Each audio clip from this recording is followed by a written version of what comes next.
Welcome to One Tired Teacher, episode 82, The Magic of Hands-On Integrated Units in the Classroom.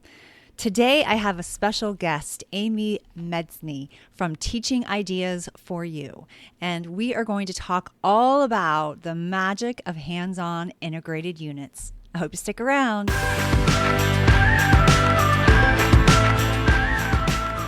Welcome to One Tired Teacher. And even though she may need a nap, this teacher is ready to wake up and speak her truth about the trials and treasures of teaching. Here she is, wide awake. Wait, she's not asleep right now, is she? She is awake, right? Okay. From Trina Debery Teaching and Learning, your host, Trina Debery. Hey, so today, like I said, I have a special guest. Amy is here from Teaching Ideas for You. She's a wealth of information, and we talk all about integrated units. And you may be thinking, is that a thematic unit? Is that an integrated unit? If there's lots of differences, and Amy is going to explain that to us, so that is really helpful. I met Amy because we both are presenting at Whole Teacher Eclecticon 2020, which takes place at the end of July. July 27th is the start date. Pretty exciting times coming. This conference is going to be an amazing experience. It is focused on the whole teacher.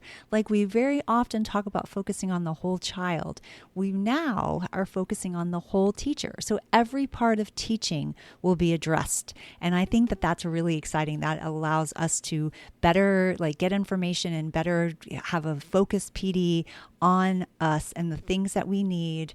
And we can sit back in our pajamas or by the pool and really take in this exciting professional development. It's also available for a full year, so you don't have to listen to all 60 sessions at once. That's a lot of sessions. You can kind of pick and choose what is appropriate for you and what's going to motivate and inspire you before the new school year. Then save a couple for the next month, save a couple for the next month. You can have professional development all year. That would be pretty cool, wouldn't it? So I hope that you will join us at Whole Teacher Eclecticon 2020. I'm going to share that link with you in the show notes so that you can join us. If you join with me through my link, then you will be able to immediately, this is exciting, immediately be eligible for a free download of podcasting exit tickets for distance learning. So I'm really excited to offer that. And that is yours immediately when you purchase. Not to mention, do you get that? You also get there's $125 worth of freebies that you get when you download your free ticket to Whole Teacher Eclecticon. So that's really cool. It is a $38 training, and basically you more than triple your investment for the materials that you receive. So I'm excited to offer that. And the people that are presenting at this conference are going to really blow you away. And if you happen to be a member, or not a member, but if you happen to be an attendee of STEMCon 2020, then you will know that it is, and it was, an amazing experience. And we just, oh my goodness, it was just, it was incredible. It really was incredible. So hopefully you will join us. You can also grab that at bit.ly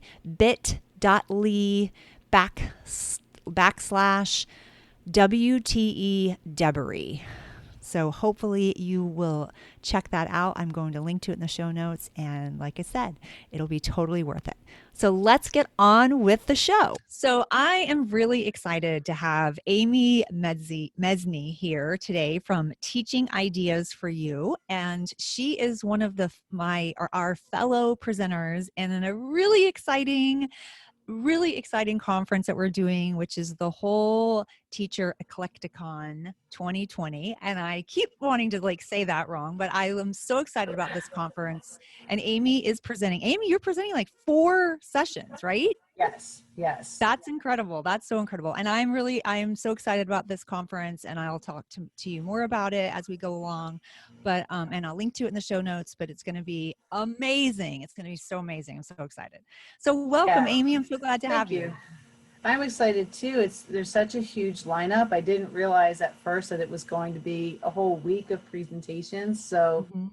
and I'm really excited to share what I know and can do well. And then I'm going to get to find out things that I'm not as well versed in. It's always Yeah. learn from other people who have experience with using it, you Yes. know how it applies. I think so too. I love that. I love that we focused on the whole teacher. Like we are talking about like almost every subject that I could possibly think of. I'm looking at the sessions and I'm thinking this is really amazing. And then to have it for a year, like that will be really helpful because it's a lot Yes. of learning.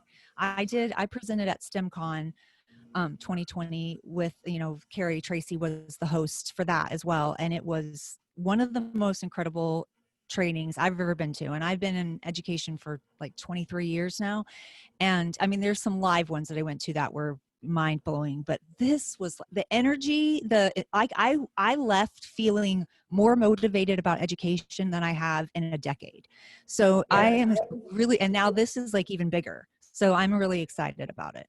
I like that it, like you said, it's kind of one-stop shopping, so to speak, for training, because it's expensive for teachers to go to training after training and then to go to one just on this and then another one just on that.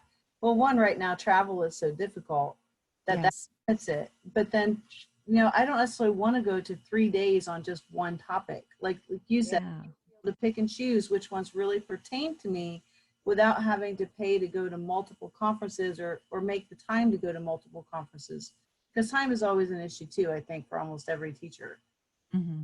I think so too. So if you block out this week of time and you pick and choose, you can be really intentional in what you walk away from. And for me, like that's literally the week before we go back to school. And at Yeah. first I was like, oh gosh, that's going to be cutting it close. But then I was thinking about like I said, how I felt after STEMCon, and it was just electric in that group and that Facebook group. I And think, so yeah, you're this just year, I think ready. everybody needs that. Everybody at this point is, and I'm not currently in the classroom. I was homeschooling my son with his vision processing issues for a few years, and he went Mhm. this year. But it's still like I'm still busy being mom between now high school sports and still supporting him Mhm. get through some of the classes. Like we had Latin all this last year, and then we had Latin online, which was even more Ugh. than it was in person.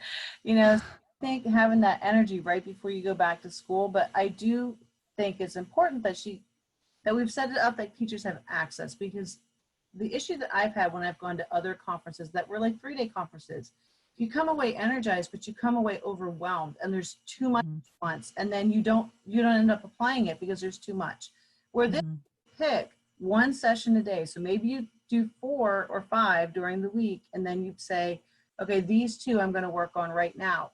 And then when you feel more secure in how you're implementing those, then you can go back in a month or two and keep watching a few more and see how you're inspired, because that I think is more important for teachers because I'm such an idea person, which is why I love Mhm. the integrated units. Mhm.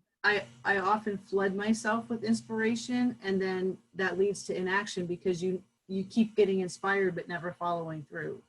Yes. It's like you paralyze yourself with so many ideas. I do the same thing. Like I'm like, just give it all to me, give it all to me. And then I get overwhelmed. But luckily there's a session on avoiding burnout.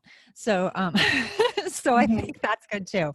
All right. So let's jump in. Let's talk about like hands-on integrated units and like the value of that and what that looks like and what that means. Like, first of all, you have experience in like, what have you taught in the past? Okay, I have taught. I interned in one of the first programs where teachers were integrated full time for the year. So Hmm. program we did different levels. And I originally thought I wanted to do primary and then fell in love with upper elementary, middle school.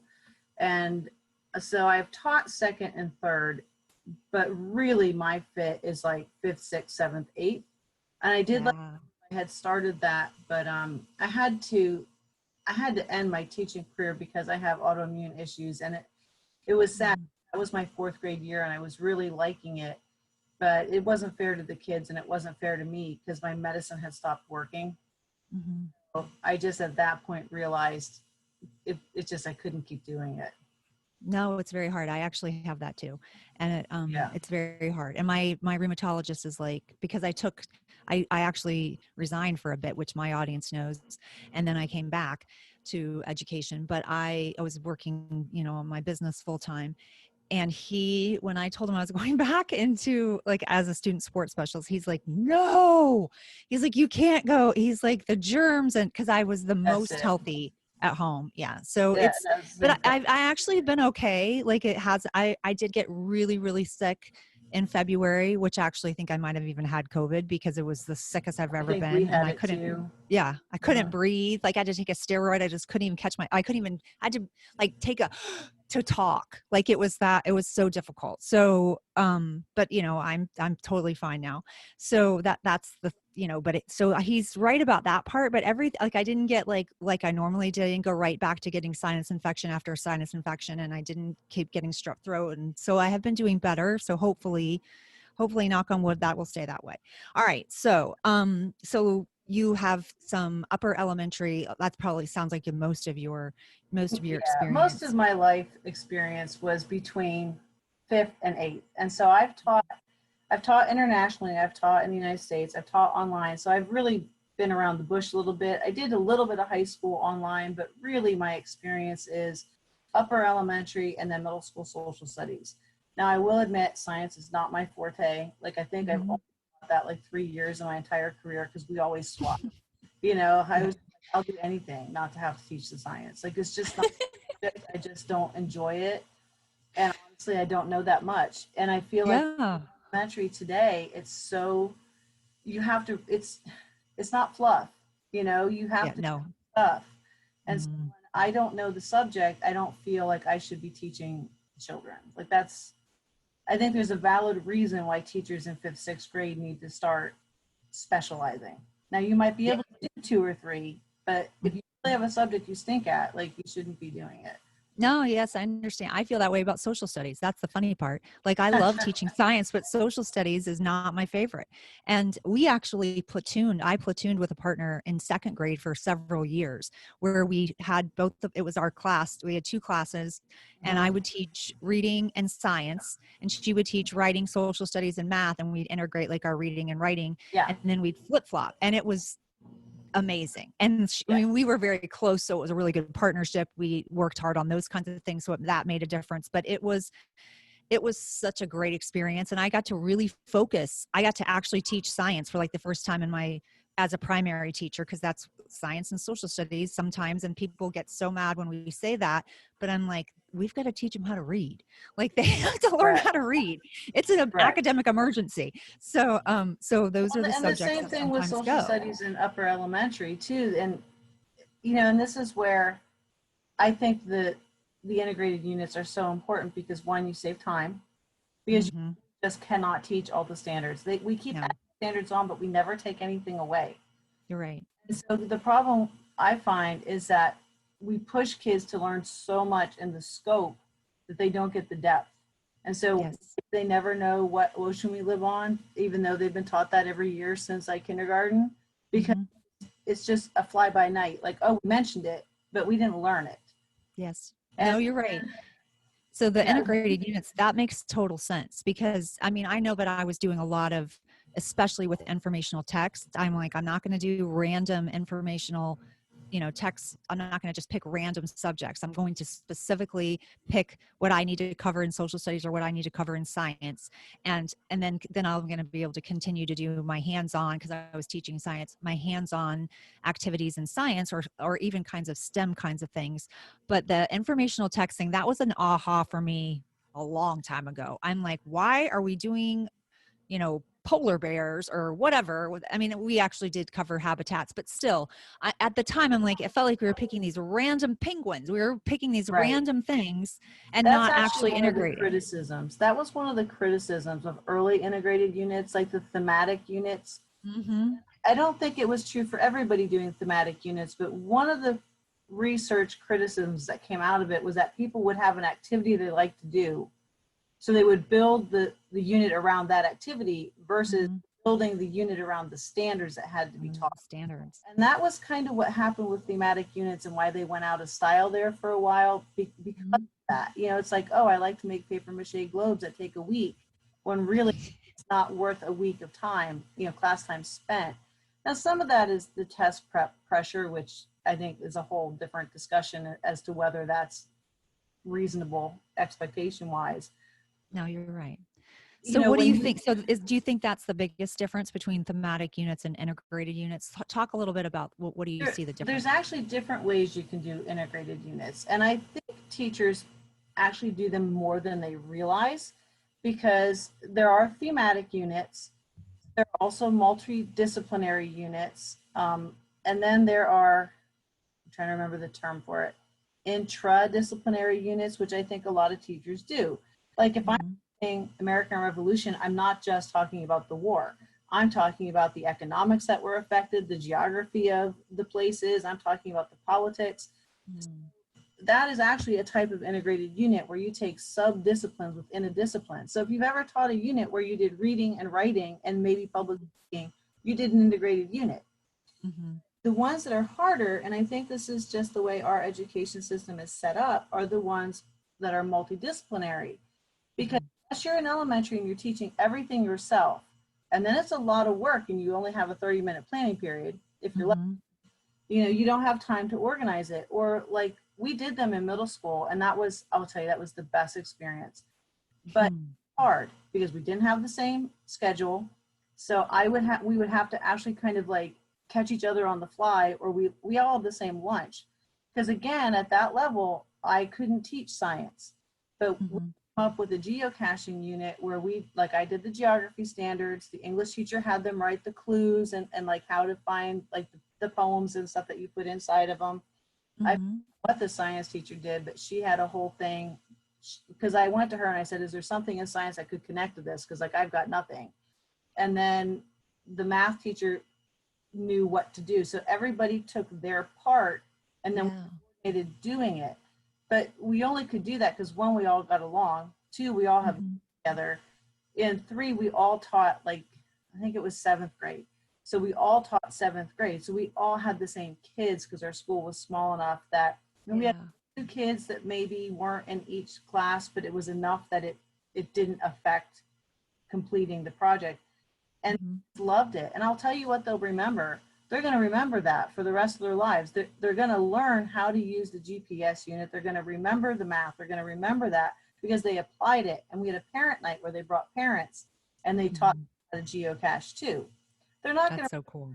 The time that I made them memorize, you know, whatever. That's going to be, I see it in my own son. Like he's doing world history now. And I think it's funny because my husband speaks 3 languages. I studied 3 languages and we have 2 math kids.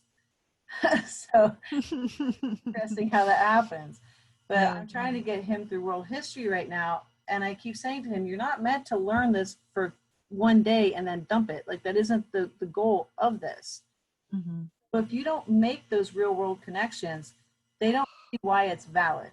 And so they don't see reason to put it in long-term memory because as my son says, this is just junk I have to learn for high school. And I'm like, not really. Like it's not really junk for high school. There is a reason why we want you to have a breadth of knowledge.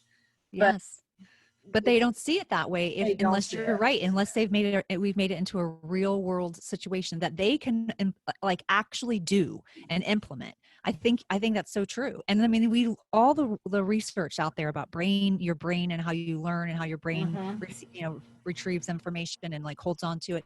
It all talks about that, making those connections, doing real world problems, having having honest, like integration, having like making it make sense for them. Like I know my son says the same thing. He's 15 and my son's going to be 15 too. Must be. Is he? Must be oh man.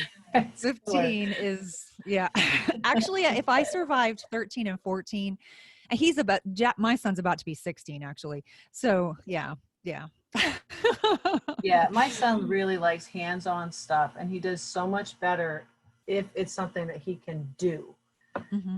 And I think that's part of the vision processing issue. Like looking at the board and taking notes is very difficult. And he can Yes. read. I mean, we've done a ton of therapy, but Hmm. he will never be a fast reader. It's never going to be quick and easy for him. And so Hmm. to not have that hands-on application, it's, I think he just doesn't see, he says, I'm never going to do this in my life. Why do I have to know this? Yeah, I don't. Yes, it's not relevant to me, and I think I think we're losing a lot of middle school and high school kids to that thinking of it. You know, I don't need this later on in my life. I don't need this right now. What difference does it make? So I Part of it's agree. the internet age. And I even had this when I started in Fairfax County in Virginia, which is right outside of DC. It's one of the top counties in the country. But I would have parents say, why do they need to learn this? Because they can just look it up on the internet. And I think we have Hmm. lost this feeling that you should have a depth of knowledge because, Hmm. you know, it's, and I always told kids, because I taught geography for a number of years. Okay, when I taught geography, I always told kids, I said, listen, if you can't find this place on the map, what good does it do you, you know, to actually learn about it? If you can't find it, you don't know how it is in relation to you, then you're just learning fluff, you know, because Yes. you can't see in your mind how it connects to where you are. And I mean, Hmm. over here on the Space Coast in Florida, and I have kids that, I mean, they did not know that was the Atlantic Ocean. Oh wow. You know, but we have to realize that our kids come to us from a variety of experiences, and we have kids who literally never get to go to the beach. They don't You're have right. the money, they don't have cars, they don't have that, even though it's so close, and we say it's only so close. Hmm. Go. They don't have it. They don't have parents that can take them.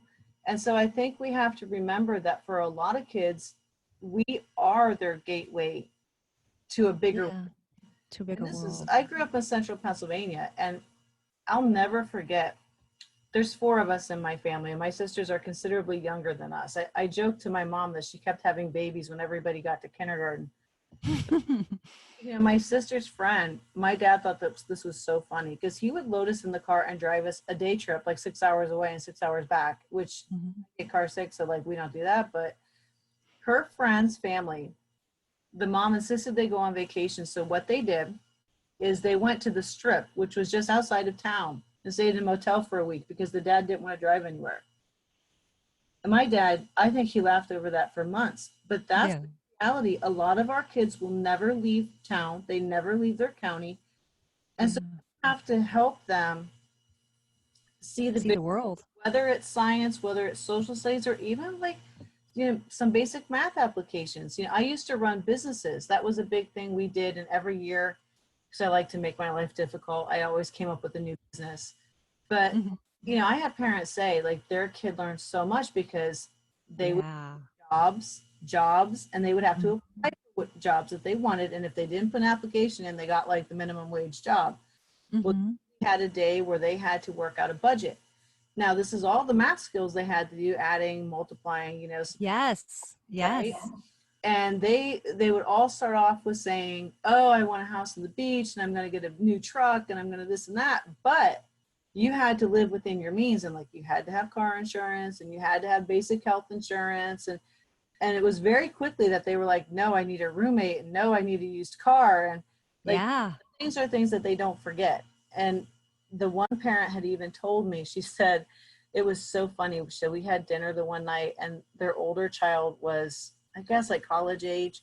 And he was talking about moving out and all these things he was going to do. And the younger sister was like, "You have no idea. How are you going to get this? And how are you going to afford that?" And just like railed him. And they were like, it was so funny because she knew, like, I have to. She knew, she learned. Yeah. She learned in this way. I love that. I think that's so cool. Okay. So you're talking about, making these units relevant. And what about, I know you're doing a session in the whole teacher eclecticon as well about not using textbooks. Mhm. So talk a little bit about that. I think now that I have a store on TPT, I've learned that there Mhm. are people who don't get textbooks. Like they either never get bought or they're just given curriculum, which I mean, I thought Florida was bad, but at least we're given, you know, curriculum, Textbooks. Yes. Uh-huh. you know, it may not be great, but at least we have something to go off of. And I think the biggest challenge, honestly, is finding the materials. Now, Mhm. today with the internet age, and we actually have tech in our county now. We didn't have it 5 years ago. Like 5 years ago, we didn't even have computers that would hook up in the classroom. Oh But my goodness, that's now we have unbelievable. Wi-Fi. So, but if you have, 5 years ago, that like oh you didn't yeah, have, that's oh yeah, insane. it was. Yes, it was. And but we were evaluated on how we use tech with our children. Yes, of course. I know I was going to say that's been around a while. So, oh my Yeah, gosh. but my Okay. friends who teach told me we now have smart boards too, and I said that's funny because smart boards are going away, so we finally got them, but they're actually Now going. we're going for smart TVs. Yeah. Yeah, All right. So not, yeah, they don't have the materials. Do you in your store in teaching your teaching ideas for you, do that you is have? that is what I have buckled down. When I first started, I made a splattering of everything that interests me, which is too eclectic, you know, Mhm. on, right? Yeah. But Can I relate to that. realized that what teachers really needed and what I really was best at providing was integrated items. Yes. So I really focus on integrating social studies with other subjects so that you have the materials, because that's how you're going to actually teach it. Because what happened here, and I think around the country, is people just didn't teach it. Hmm. Then in middle school, we kept saying they don't know anything. And I said, yeah, they don't know anything because the principals were actively telling in the beginning, if you don't get to science and social studies, you don't get to it. Like, we have to pass the test. Yeah. No, I We know. had an entire generation that, Who have not been exposed. No, you're absolutely right. And we were told even in social studies this year that we weren't going to have to give a grade for social studies. But they're giving us some materials, but I'm like, you think people are going to teach that if they don't have to give a grade? I mean, correct. it's so I'm like, what? And it doesn't make sense to me, especially Right. with the Florida best standards, which I guess I'll I've just keep heard, that to I've myself. heard Yep, that's a whole different conversation, but what I'm it's a hearing whole is different good. conversation. But they supposedly are focused more on civics, and but I'm like, but you're taking social studies out. Like, I don't know, it doesn't make sense. Anyway, so you do have these kinds of items in your store, which I'll link to in the show notes. But and talking about not having textbooks, so you're helping in situations where people don't have textbooks, which is exactly what my store does as well. And for me, like I wanted an option. I wanted an option that wasn't the textbook because I think some of the textbooks are so horrible. I used to when we were told we had to use them, I would maybe do like the read aloud, and then I would use it as a non-example because some of the stories and some of the questions that they had I'm like, well, this is not a text dependent question, so this is a non-example. And and I'm like, okay, you want me to use it? I used it. I'm done. Now I'm moving on to what I Yeah. think is much better. Well, and I think what happens in elementary, the teachers who either aren't like you weren't comfortable in social studies, like they teach it so they can say they taught it, but Mhm. it's not engaging, it's not relevant, and the kids dump it. They don't remember any of it. I don't remember it. Yeah. Our textbook was too bad, but there are issues with textbooks, and I think one, they can be very biased, depending. Mhm. When you look around the country, and there's a lot of people don't want to talk about politics and education, but there's a lot of politics in education because you have parents who are saying you can't teach my child that. When we taught on virtual school, I taught the world geography, and we had to complete students, like they had to finish the class, and we had to finish so many or we could lose our jobs. Well, Uh-huh. the last module in the first semester was on Islam because that's the standards, right? Like Uh-huh. it went around the world. Well, we would have, I wouldn't say, a large chunk, but I bet 10% of the kids would get there and the parents would pull them out of the course because they didn't want them to read about Islam. Yeah, that's sad. I mean, we And still have to know about those things. We still need to know what's going on in the world. It's still a place that exists, so that whether I you think, like it or not. and so that's it. So you have textbooks that are written from a very particular point of view. And granted, I think it's hard to separate that. But Hmm. a good social studies teacher is going to present both sides. Hmm. So a problem with the textbooks that I see, especially when we talk about our current, political situation, what's going on. Hmm. The standards now all say you have to talk about people of color, women, and their achievements. But when you look at how they're talked about in these textbooks, they're an afterthought. It's like, oh, Yes. here's a little paragraph on this woman who did this. Here's a little paragraph Yes. on this woman who did that. When the better way would be that we could use it as like homeschoolers call it like a spine. Like this is like base reading, but then you dive into research based off of that. But Yeah. constraints, teachers don't have time for that in the classroom. So the nice thing with the integrated units is you can look at covering actually more things in depth. Like Hmm. my brother is also a teacher, and it's funny because like we were very, very close growing up. We're still close, but the way we think is very different.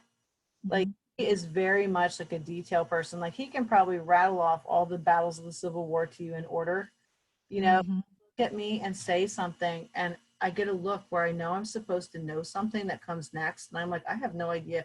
And it's like a do episode from like 1977, and I'm supposed to remember what the line was. I'm like, I have no idea what you're talking about, and that's because I'm more of a global thinker. To Uh-huh. me, especially in elementary, even in middle school, you're really teaching kids the cause and effects. Like what happened, what was the cause of that, what was or what caused it, what was the effect of it. Yes. The focus is on skills. And that's Hmm. where I think we can slowly release always doing PowerPoints or presenting, or we can slowly move toward that rather. But like in elementary, because I'm working on PowerPoints for middle school, because middle school keeps asking me for them. Uh-huh. But I'm a little uncomfortable with that for, say, fourth grade, because in fourth grade, they need to be taught how to read. Like they're Yes. learning how to read for information. So if we're just presenting them 2 lines on a PowerPoint, we're Yeah. preparing them for the skills they need in the future. And No, so I you're right. think, for the whole teacher eclecticon, the focus is really 3 to 5. Now, I think we'll have people maybe first and second and maybe through middle school. So I think what teachers have to remember is until you get to high school and you're really getting that deep, you want the deep depth into topics. Yes. What we need to focus on is getting them the basic, like the whole picture. It's like, why Hmm. was there the Civil War? Why was there the Revolutionary War? Yes. The effect of that. They don't need to Yeah. memorize every battle in the book, right? No, because that is something they could look up. But understanding the Correct. why and the cause and effect makes perfect sense. And then if you release yourself from having to teach every single little detail in fourth and fifth grade, Hmm. you can actually teach it, but also be focusing on the reading skills at the same time and the writing skills. And that's what I do. Yeah. I think in a perfect world, you'd be able to keep doing things like the businesses I did. I think it's harder today until we move away from so much testing because you don't get the admin support. And if you don't have admin support, you just aren't going to be able to do it. No, that's true. Do I You know, think it's valuable? even while you're talking about this, even having them understand why we had the Civil War, I'm thinking like, because my session is on using podcasts and podcasting in the classroom, like actually having the kids podcast. Mhm. And I am totally thinking this whole time, I'm like, oh, then they could do a podcast episode on this and they could almost do Yep. like a news, like a reporting, like, why did we have the Civil War and having other people answer it and maybe another student representing each of the battles. And I'm like, so my brain is like going while you're talking because I'm Mhm. like getting excited about thinking about integrated units and And then the thing is also, when you open yourself up to integration, it takes more planning. And so what I say in my presentation, and I'm going to just reiterate it here, especially if you are not an idea person, because I think it's easy when you're an idea person, but I always had to have my fall guy who said, you can't get all that done. Like you need to take that out. If you're somebody who has trouble coming up with the ideas, don't try and remake the world in 1 year. mm-mm. Pick one unit per semester that you're going to slowly move away. That gives you time where you don't feel so much pressure to be remaking everything at once. Now, That's a great idea. not like me, you have to save it for the next year because my issue was I always made myself more work because I was always like, let's do something new. Yeah, me too. That's what I did too. No, I think that's a great idea. It totally lets you do it at a better pace and you avoid that overwhelm. So I think that makes Not total everything sense. has to be purchased either. And you'd be surprised. There are some really great things out there. Like I really love the nice term atlases that I had found at a conference. And they actually have historical atlases where they have, I think there's a Florida history one. They had world history, they had American history, but you get all those map skills in because kids are losing map skills. With GPS units on your phone, nobody Mhm. knows how to read a map anymore. Yes, that's true. And it's it gives you some of that depth, but you can also focus on skills. And those were great. So like those would be things I would ask, my principal to buy, or I would look for a grant. But a lot of Mhm. things you can like get from your library. Like we talked about immigration by reading Paddington. When the movie had come out, I said, I love that. And Paddington is a great book because really at its core is talking about immigration and is talking about fitting in culturally and how it's difficult to adapt to a new culture, and how how Paddington has all these British friends, but he does such dopey things because he doesn't know what the cultural Yeah. expectation is. Yes. So, that's a way where think about all those social standards you can hit, but you're actually reading a book. I know. I love that. That's a great idea. And That's so such a that's great what I idea. mean when I say you can you can make it so much more relevant to kids, and you can make it where they can relate to it. Mhm. A lot of history seems so unrelatable because it feels like so long ago, or like what does the revolution have to do with me? You know, Yes.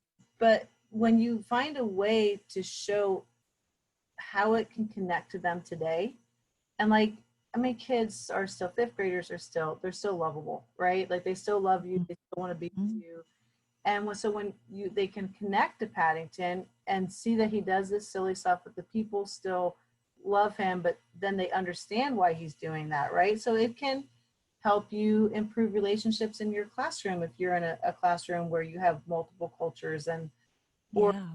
or if you're in a place where there aren't that many and suddenly you have someone who is different. Because that's where I Yes. grew up. We were all people who had lived there forever and ever, and then we would have like one family who moved in. Now today it's very different up home, but Mhm. remember it was, we would go to family reunions, and I was like, are we related to everyone? Because I think we're related. I don't think there's anyone left. That's And it funny. was, That's great. I mean, I'm excited. I think that your sessions will be, people should totally check those out because that'll be really fun. but on the integrated things, I'm in some middle school social studies groups on Facebook, and some of them are great. So I went in there and I said, what would you want from this session? Mhm. And I had kind of realized that that was the session that maybe I was off track on, like on what the teacher expectation would be, and then what I was thinking about. Mhm. People said is they really would want ideas and like examples of how to do it. So Yes. the issue with that is, again, I can show you hundreds of ideas. I can tell you the million things that I've done, but you're going to come away overwhelmed. So what Mhm. I did is I broke down kind of the why and the how, um, and but then I walked through a few examples. But Yes. I have a resource with it though, where I've put, you know, a whole place for of like all the different types of activities you could do instead of just reading the Mhm. textbook. Then I Mhm. have a page where it's, and I will admit, because we didn't have tech, like tech is not my thing. I Mhm. didn't use it because I couldn't use it, right? But I asked them in that group, like, what tech do you guys use in the classroom? So I have links to that, and I've kind of grouped it by like, this is for like a lesson, this is for like assessment, this is for, projects, so that when you walk away and then you decide later that you want to integrate a unit, at least you have a resource that you can look back to. And Yes. I think what I'll probably do in the fall is because I like to do lives, but I often think, well, what can I provide that is useful? Like I don't want to Mhm. come and waste their hour of that they don't have. But Mhm. there's so many things that I could talk about on integrating that I didn't want to get into all of that and make the session huge, because nobody wants to sit through an hour session. Like, no, I get that. Like nobody, I don't want to sit that. Mhm. So that's where I decided I'll talk about just a few and like kind of show Mhm. you how I do a unit from start to finish. You know what I mean? Like you really need Yes. activity at the beginning, and then you have to get yourself to the assessment. Yeah. No, I think that makes sense. I think that'll be really helpful. I'm excited about it. So, is there anything that I didn't ask you that you would like to share? Well, I would love people to come check me out. I do have in my store, because I've had people ask for it. My specialty started as interactive notebooks. Now I know interactive Mhm. books are not the only way to take notes. I do feel people need to teach kids to take notes, because I was a gifted student who couldn't take notes until college Yeah. because I just assumed you knew how to do it. Hmm. No, you're Just right. because you're smart doesn't mean you know how to do the skills, right? Yes. And so I've had teachers who said, well, will you make second grade? Will you do this grade? Will you do that grade? So I have everything from like second grade to eighth grade, because I feel that's my zone. I feel very comfortable with social studies, and Hmm. I can teach social studies to anybody. But I don't, Hmm. I want to help people get the content across, but then also that frees them up. If your content is prepared for you, then you can do side projects where you go into other things. Yes. Other things I'm working on are like completely integrated units. And I have fifth grade done. So I haven't, well, fifth grade's American history here. Some states it's fourth grade. And I have Hmm. said teachers who use my things in middle school, because middle school history too. Yes. I have complete units where I have the text passages for you.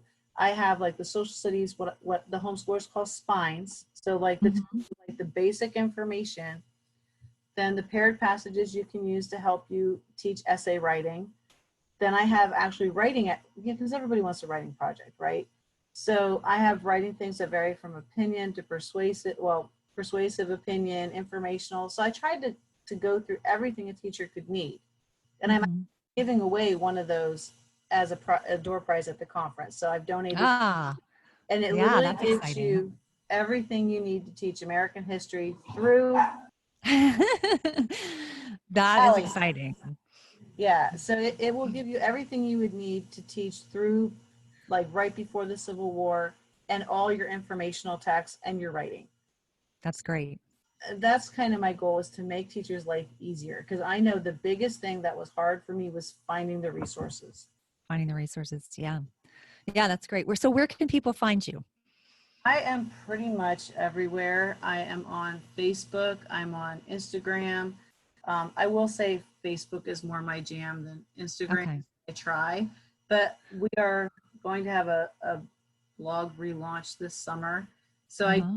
have a blog, is teachingideasforyou.com, but I wanted to remake it to be easier, because people come to me for specific things.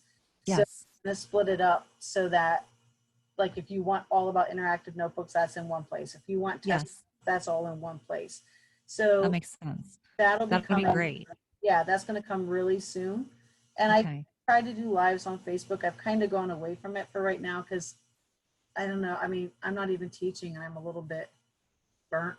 You Burned. Yeah. No, I get it. know? It's been a hard time. I agree.